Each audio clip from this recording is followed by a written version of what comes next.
Welcome to How to Get on a Watchlist, the new podcast series from Encyclopedia Geopolitica. In each episode, we sit down with leading experts to talk about dangerous acts, organisations and people. We examine historical cases, as well as the risks these subjects currently pose.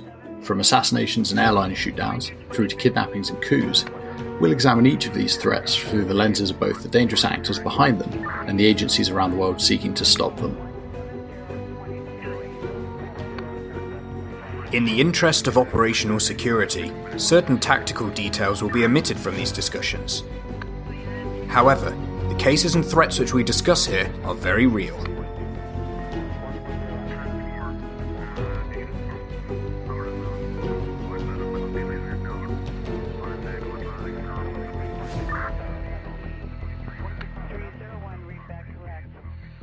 What's your emergency?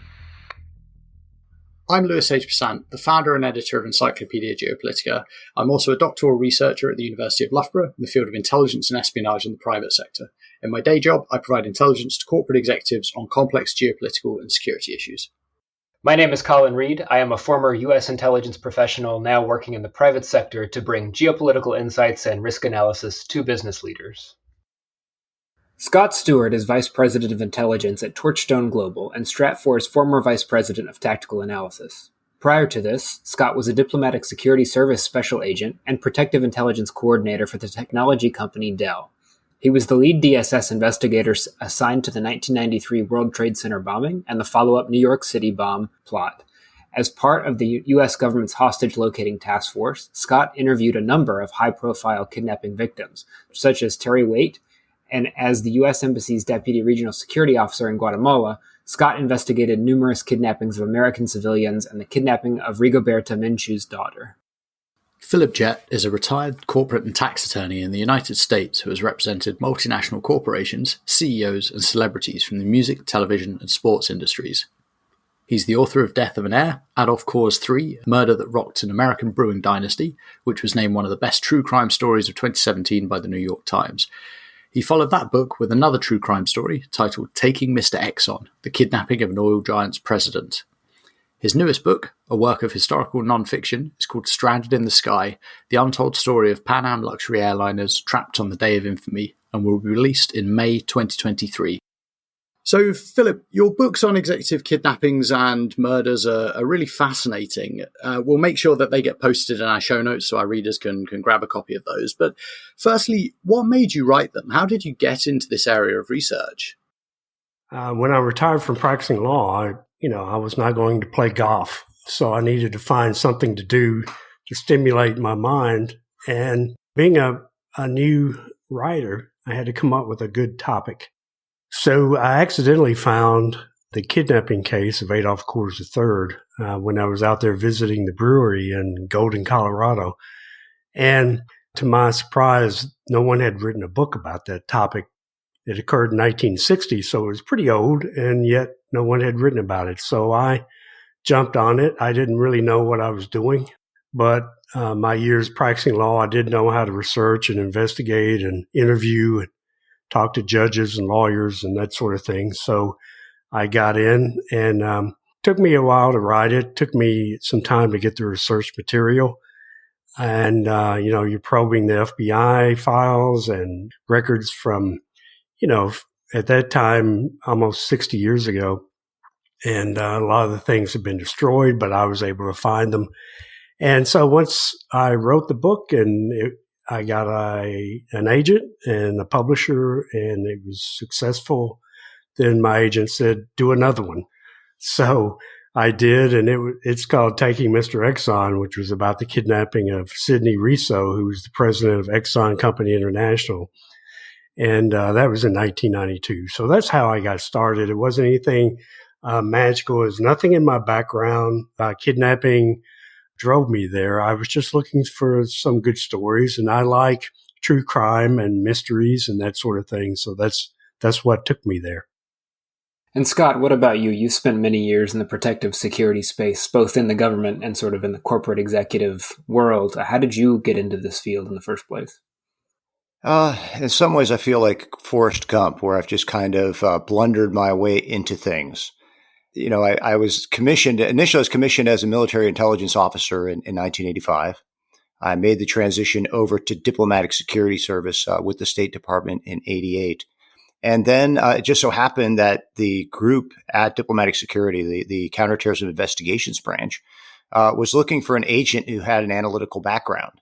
And they said, hey, we have this new guy here at the Washington field office, who is former military intelligence. So I got kind of snagged into that and was kind of brought into this whole world of investigating terrorist attacks, including kidnappings.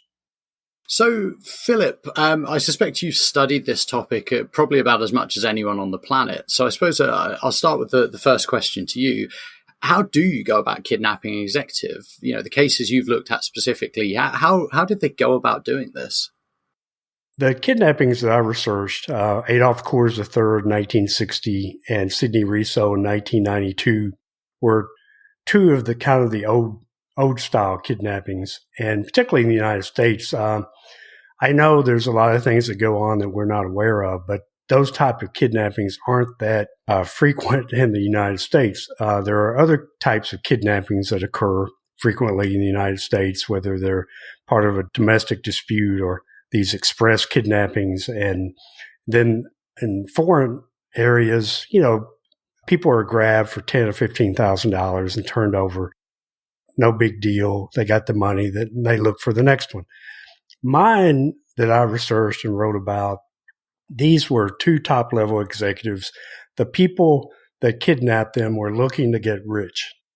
And they viewed it as, almost like a victimless crime. They didn't consider themselves someone that were going to hurt someone else. They just viewed it as, I'll grab this person, get a lot of money, and skip.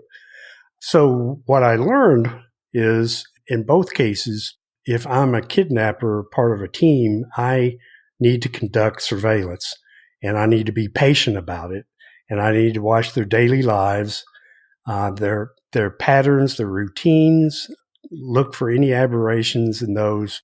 And if I'm the executive, I need to be aware that people are doing that, and I cannot let my guard down, because in both cases, in the Coors and the Sidney Riso was kidnapped at the end of his driveway at home. And here's a man who had worked for Exxon for 35 years, and he had been in several countries, and he kept his guard up there. But when he came back home, he let his guard down, and he actually declined some of the security services they had at the time.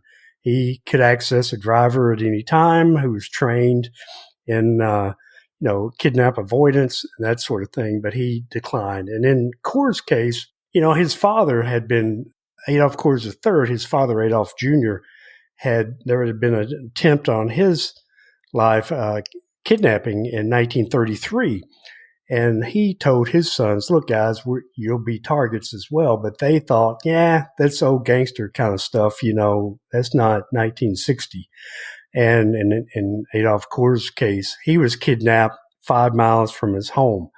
So both of those situations were where people let their guard down and they think there's some type of safety near their home in the United States and that sort of thing. And that's the error. And that's where people like Scott come in who help educate them, never let your guard down and take some precautions. So you mentioned a couple of cases there, both sort of financially motivated. Are you aware of any other cases that have happened where there's been a different motivation, that it hasn't been strictly financial? There are cases that, especially in the 1970s, you had a lot of political type kidnappings, and especially in, South America, and you had the guerrillas that had some type of cause they were trying to further, and they either needed money or they needed publicity, and they needed leverage. So that happens as well. There are some political kidnappings still, and I'm dealing on with a subject right now that there was a kidnapping, and it was more or less to settle a grudge from 30 years before. Someone who held a grudge from something that someone did to him, and he goes after the person's child. So we tend to think, and I tend to think that everybody's reasonable. Everybody's clear thinking, but some people doesn't take much of a motive to kidnap someone. If it's not money or political causes or something that makes sense, it could be that they're just deranged. And so as an executive, you cannot always think that, well, a reasonable person wouldn't do this here, kind of thing. And so that's one thing that an executive always has to keep in mind. Don't think everyone thinks as you do. And I think that's a point we'll come back to in a moment, because I think that's a really fascinating point. But before we go on to that, Scott, a question for you. Philip talked about, old style kidnappings, but as the technologies evolved, have the risks changed as well? And if so, how? Well, we look at I believe the risks are really the same. It's just the tools have changed. So now today, you think back to 1960 or even 92, in those cases that Philip was talking about, you basically had to mostly perform physical surveillance on your target in order to kidnap them. Today, a lot of that can be shortcutted by things that you can find online. You can do a lot of research and get addresses.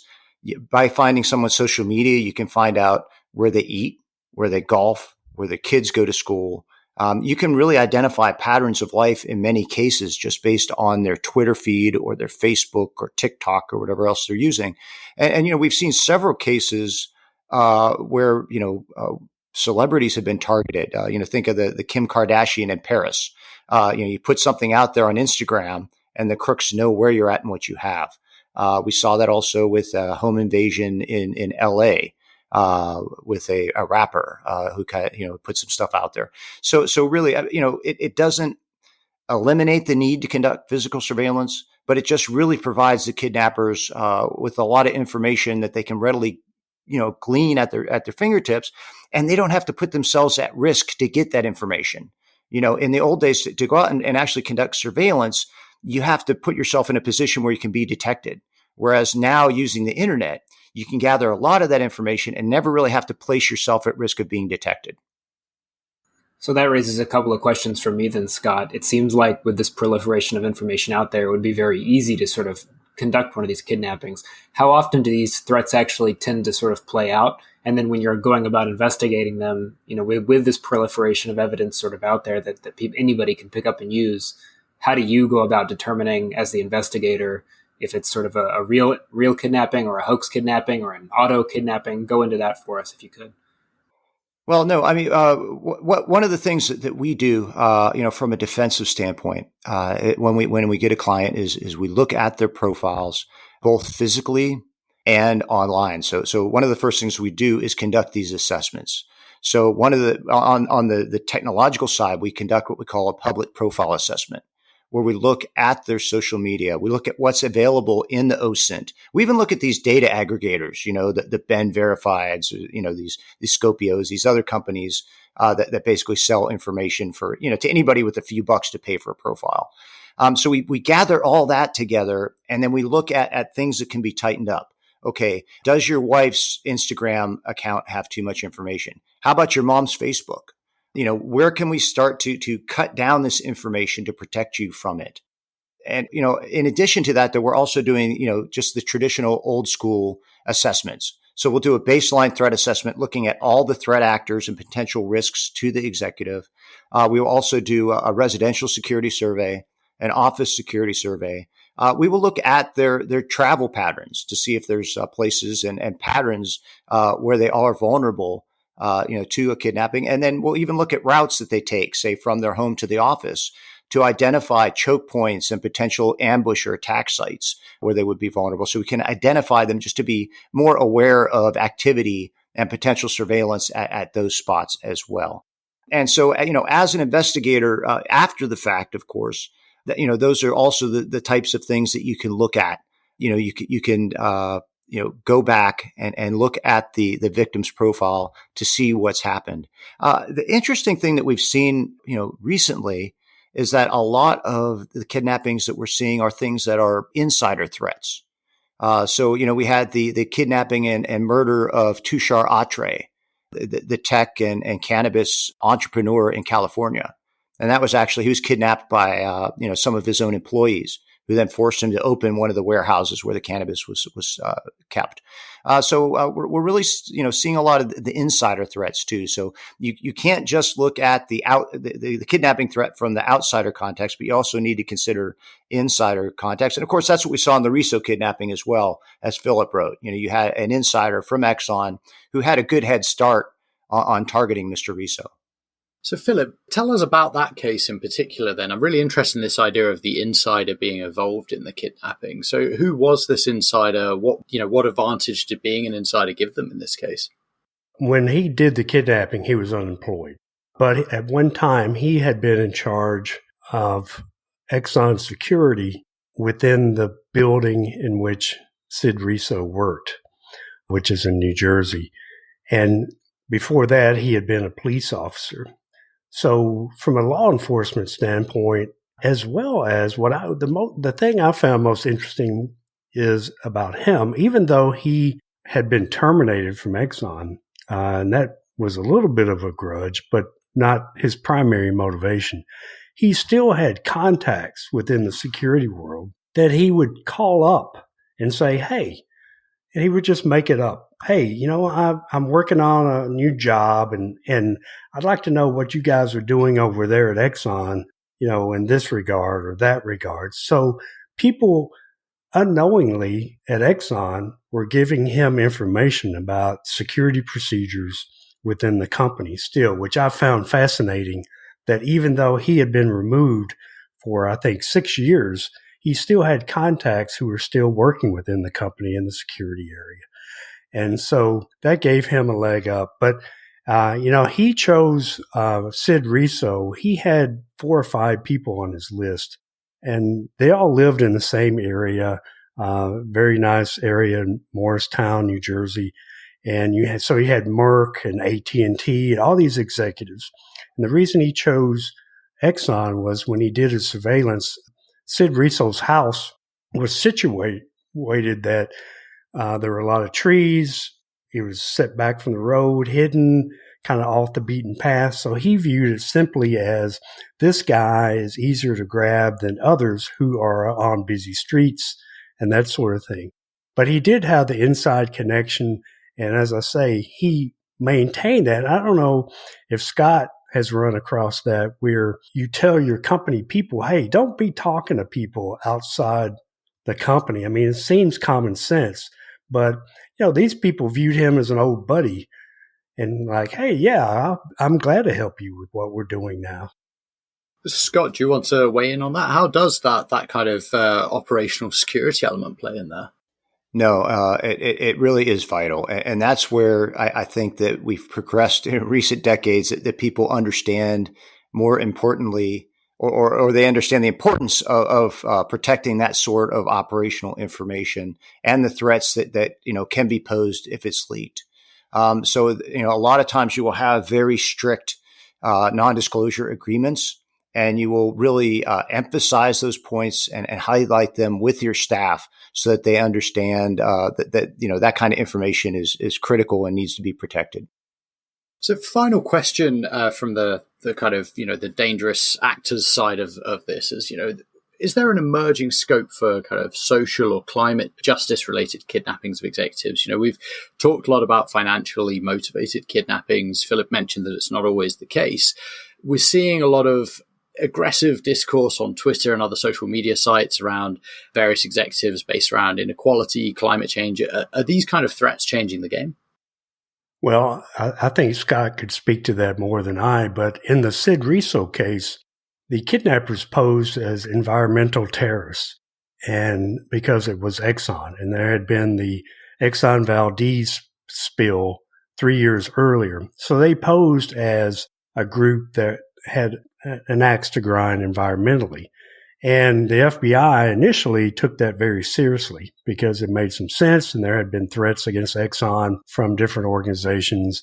And there was some factual background that fit. They chose names that were part of Greenpeace, the Greenpeace ship and that sort of thing. So the kidnappers had done their homework to at least throw the investigation toward environmentalists, even though they were like a local mom and pop just down the street. Even then, the FBI took those type of threats seriously. And today, I'm sure Scott can tell you, I'm not up to date on that sort of thing, but I would think that the FBI and other agencies and corporate security take those kind of threats seriously. Scott, please go ahead if there's anything from the contemporary side there. We need to understand that kidnapping is really, a tactic, and nobody owns that tactic. It can be exercised by anybody. But certainly when we look at some of the rhetoric that has been used in the grievance narrative that's being put out there by some of these groups such as Extinction Rebellion, it really is scary. And they really are, starting to put the blame at people. At the same time, here in the United States, we had that case recently where we had a group of militia members that was, plotting to kidnap the governor of Michigan. So certainly it is a threat from all sides and all different causes. And it's something that as a security practitioner, I take very, very seriously every day. And so, when we do those baseline assessments on a corporate executive, those are the things we're looking at. In addition to their ethnicity, is this an African American executive? Is this a Jewish executive? Is there some other threat that could come in there from another angle? Sectarian wise, is the executive a Shia Muslim, and we're worried about Sunni Muslim extremists? So there's a lot of ethnic things there you worry about. Those single issue type causes. So I think the key takeaway from all of this is that the breadth of the threats here is absolutely enormous. So after the break, we'll talk more about how we can protect against these kind of threats, because it certainly sounds like they are a very significant issue.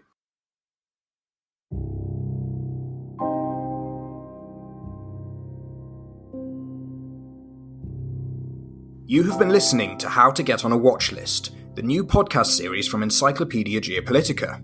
If you like this show, don't forget to check out our other content at Encyclopedia Geopolitica, which you can find by going to howtogetonawatchlist.com, where you can find our analysis on various geopolitical issues, as well as reading lists covering topics like those discussed in the podcast. Please also consider subscribing to the podcast on your streaming platform of choice, as well as rating us 5 stars if you enjoyed the discussion.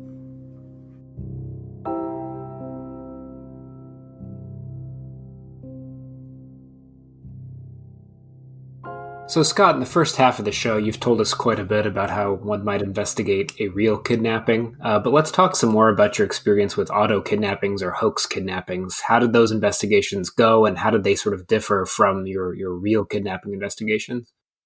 Yeah, probably one of the most high-profile auto kidnapping or self-kidnappings that I investigated was the grandniece of Rigoberta Menchu, and she was a Nobel Prize laureate from Guatemala. And a lot of people, I guess, may not recognize, but there's a substantial cash prize. It was $1 million at that time that comes with the Nobel Prize.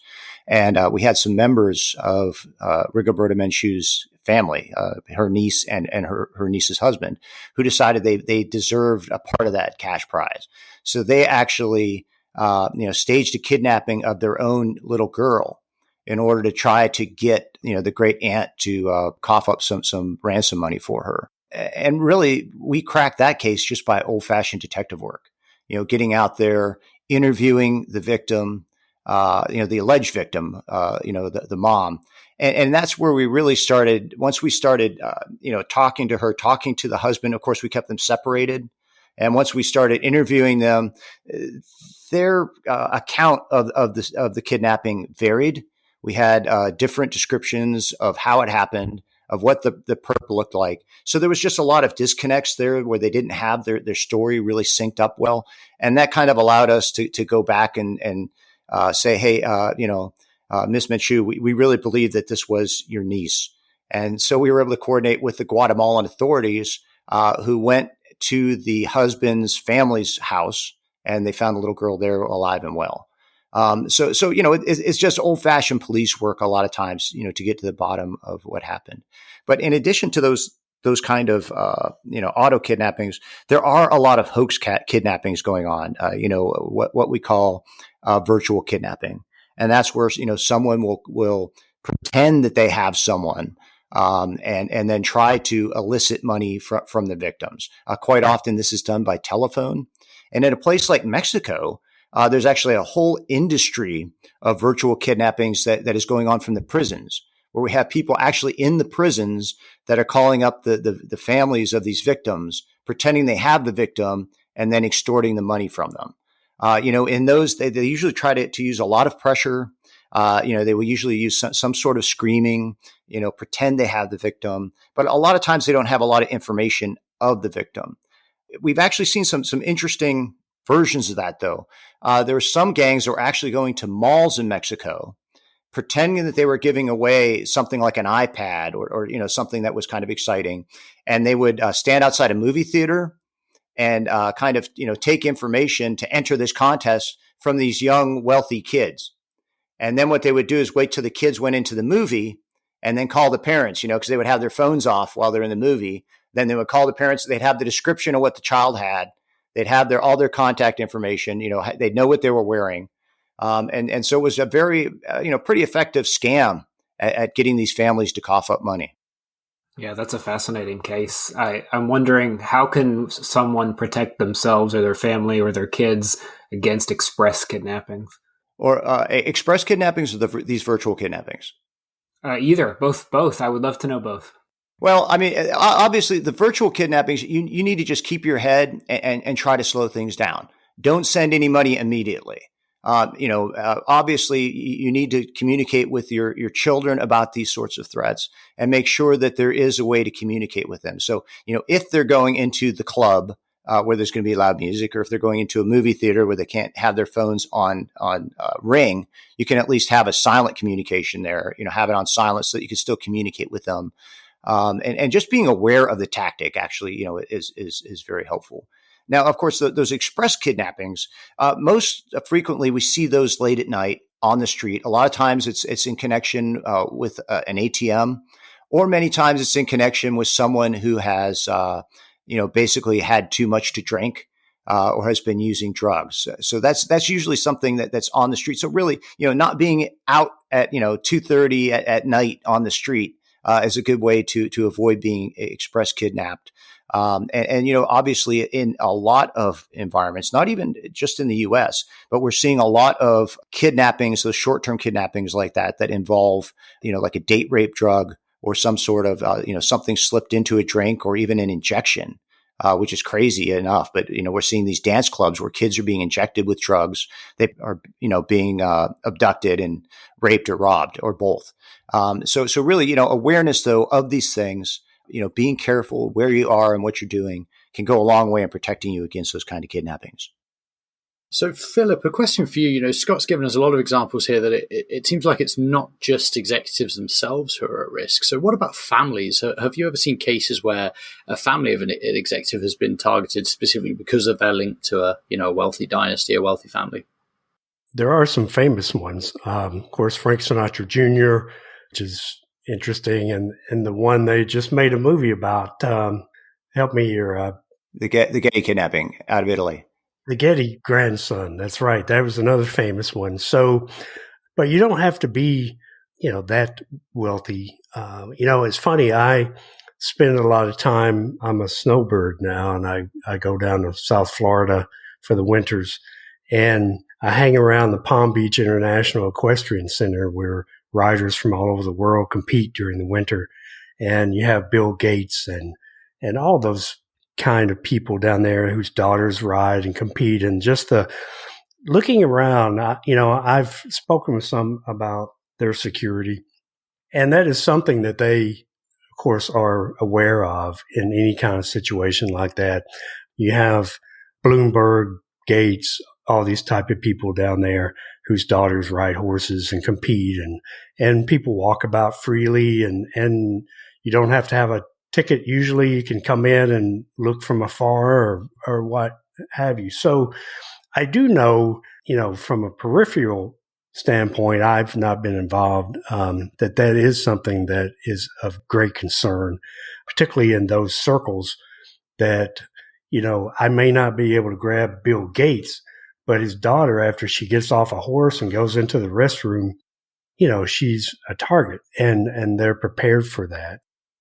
So, Scott, as a kind of countermeasure to this, then, in the first half of the show, you talked a little bit about some of the measures you can use to assess the vulnerability of executives and their family members. But what about the actual physical protection? Are there special measures you would have to take to protect the family member of an executive that would perhaps differ to the executive themselves? Yeah, that's certainly true. One of the things that I think it's important as we look at kidnappings is that we understand that they don't just happen. They're the result of a process. There is an attack cycle there, and it's a process that can be identified and it can be detected if you're looking for it. And the problem happens when people don't realize that it is, they're just not looking. And quite frankly, one of the big vulnerable points during a kidnapping is that surveillance time. Basically, a kidnapper has to make themselves vulnerable to detection when they're conducting the surveillance. And traditionally, they are very bad at surveillance, but they get away with conducting that surveillance because no one's looking for it. They're really ham-fisted. To be a good surveillance operative, it takes, many, many hours, hundreds and hundreds of hours on the street learning the techniques, because conducting surveillance is really an unnatural act. Because of this, most hostile surveillance from especially from criminals or terrorists is very ham-fisted.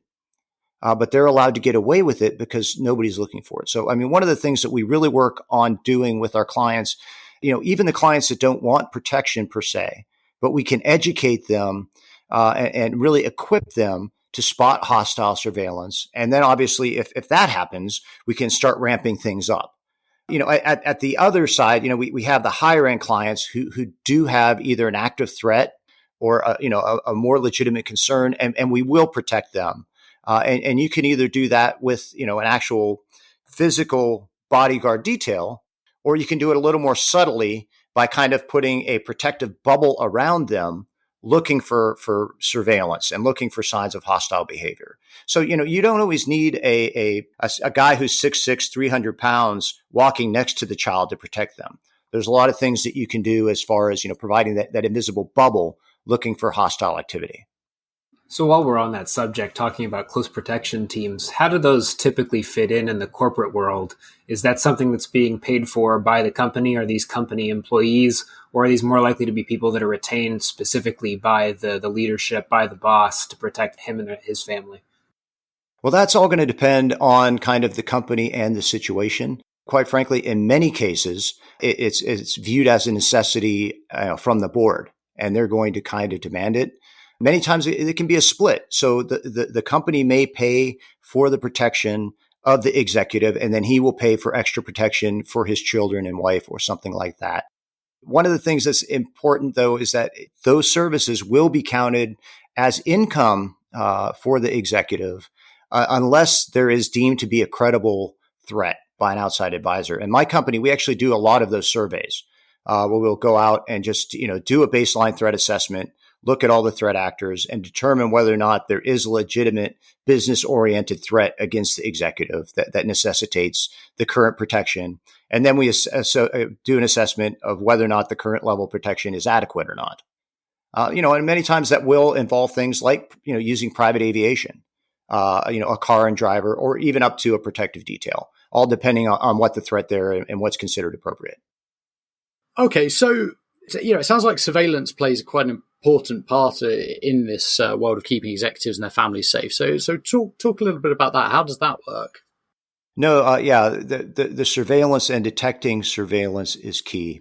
And, that's one of the things that I've really enjoyed so much about Philip's books is that he's one of the few authors that's actually focused on that, the kind of the how-to aspect of the kidnapping. And one of the reasons why I so highly recommend his books to clients and others who want to understand kidnappings and how to protect themselves from kidnappings. We'll make sure links to the book get dropped in the show notes there. But Philip, please tell us a little bit about that then. How does the surveillance element fit in your research? It's funny because both cases, the surveillance section was fascinating to me because they were so different. In 1960, this was kind of a lesson of how not to conduct surveillance. Joe Corbett, who was watching Adolph Coors III, at one point, the Coors family lived in Denver within the city limits on a city street. And so it was easy for him to conduct surveillance. He could park on the street with other cars and blend in and walk around and that sort of thing. But then the Coors family moved far away and bought a ranch south of Denver, and very secluded area. So he starts driving around the countryside in a yellow car. Having grown up in a rural area, when you see cars you're not familiar with, you just automatically start to suspect they're up to something. And that was the case in the Coors case. Unfortunately, they didn't take too much notice beforehand, but after he was kidnapped, everyone said, yeah, there was this guy in this yellow car that kept driving around. In fact, I got like 3 of the numbers off the license plate because he was hanging around my ranch, kind of thing. So that was an example of a poor way to do it. In the Riso case, they were more sophisticated, even though this was just a husband and wife living nearby. The Risos lived in a very nice suburban neighborhood. So the wife of the kidnapping team, she would dress in nice jogging attire, expensive attire, and jog up and down the street in the morning and at night and different times. And the other thing they did was, because this was a new neighborhood, there was some construction of houses going on. So Art Seal, who was the husband, he would go over to the construction site at night or early in the morning before the worker team got there and watch. And they found different ways to watch Sid Riso, but yet no one really noticed because, particularly the jogger, I thought was ingenious. People jog by my house every day. I don't know where they come from or where they go. And as long as they kind of fit in, who would know? So in my 2 books, I found that fascinating. And of course, as an author, you want to create this ominous sense of, doom that's coming. And surveillance allows you to do that. It's like, okay, it's kind of like the Jaws music, dun, dun, dun, is they're getting closer and closer with the surveillance they're conducting, and something's going to happen. And unfortunately, that's the real life situation.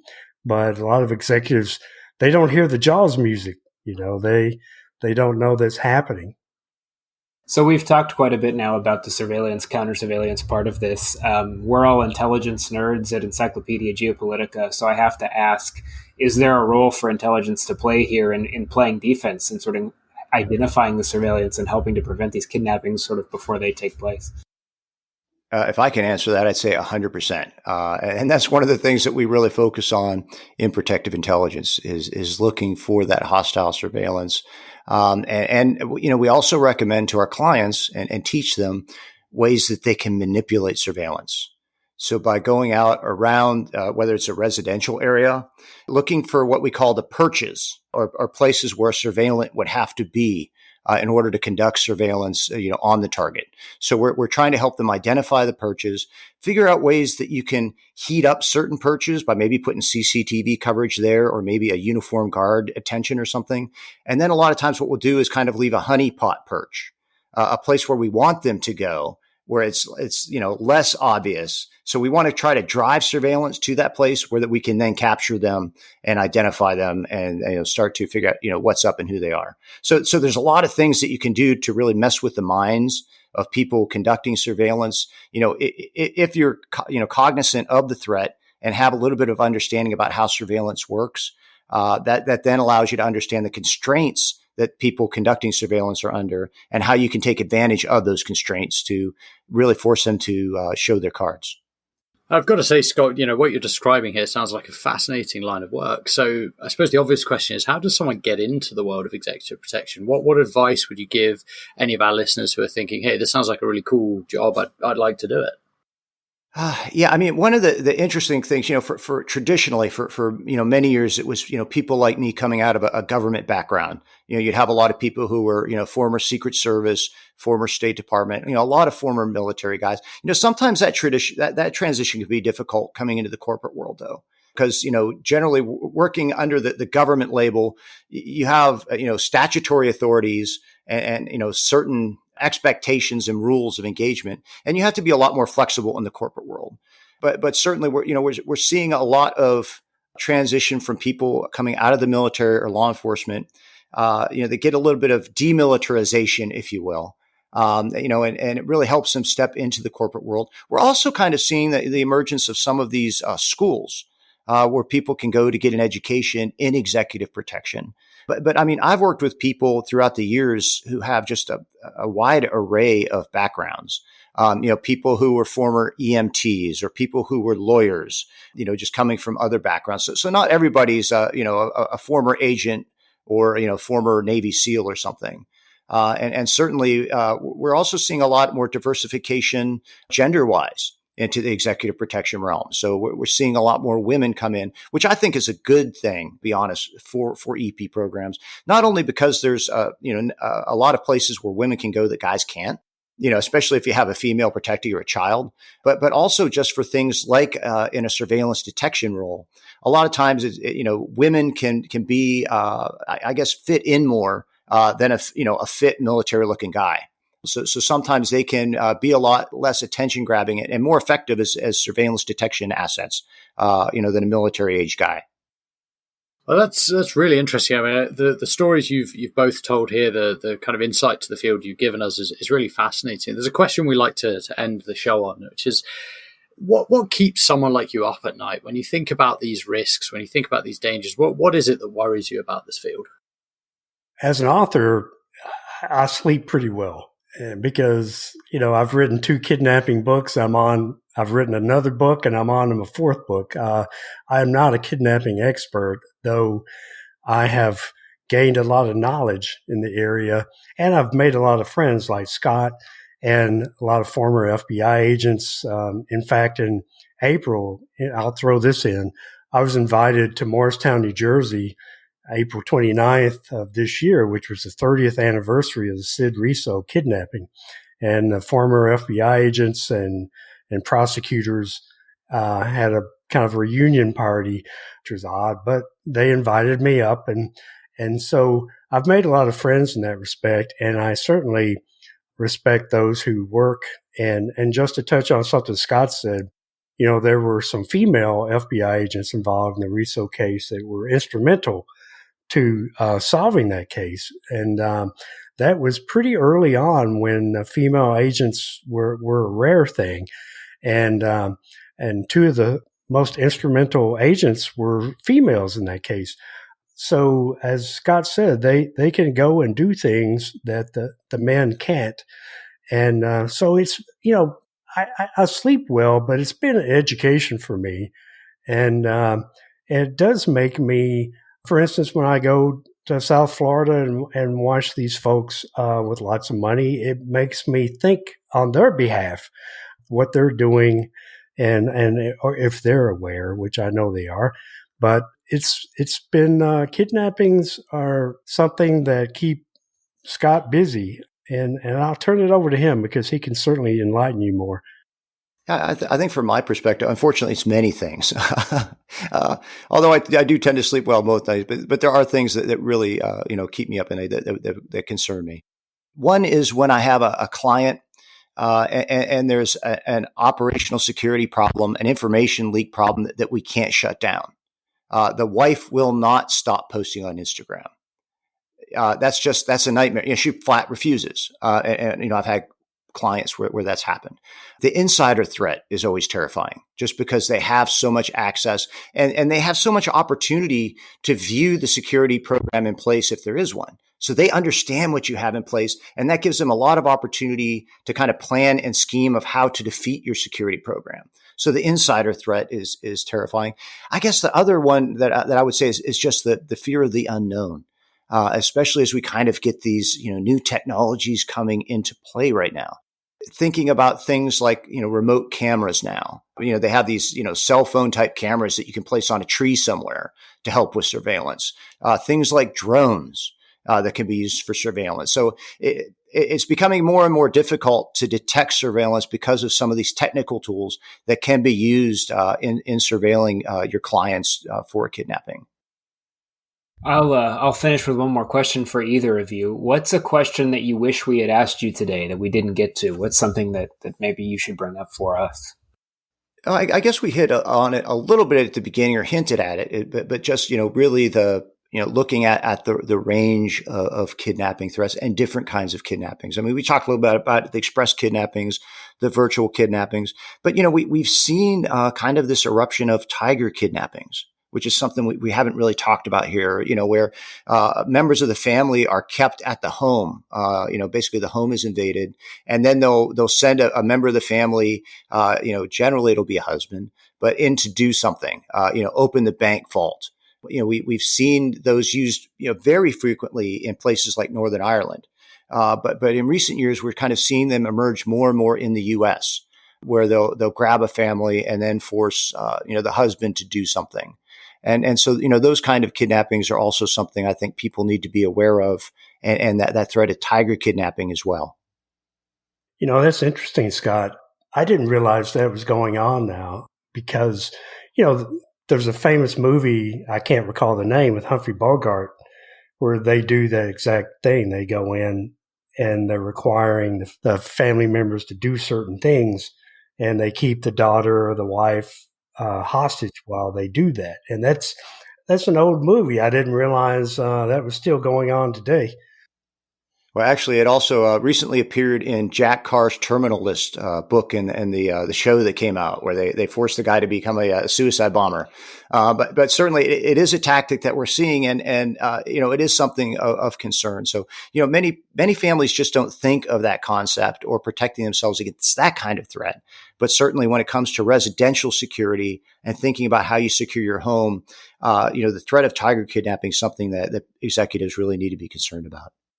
I think you've both made some really interesting points there, which is, that this is a topic I think people often associate with being something limited to Hollywood. But as you've both shown, this is a case and a threat that's very, very real. So I think all there is to say is thank you very much for joining us. This has been a really fascinating discussion, and I'll make sure that the links to the books we've discussed get put in the show notes so that our listeners can grab a copy of those. So, gentlemen, thank you very much for joining us. Our producer for this episode was Edwin Tran, and our research was conducted by the entire Encyclopedia Geopolitica team.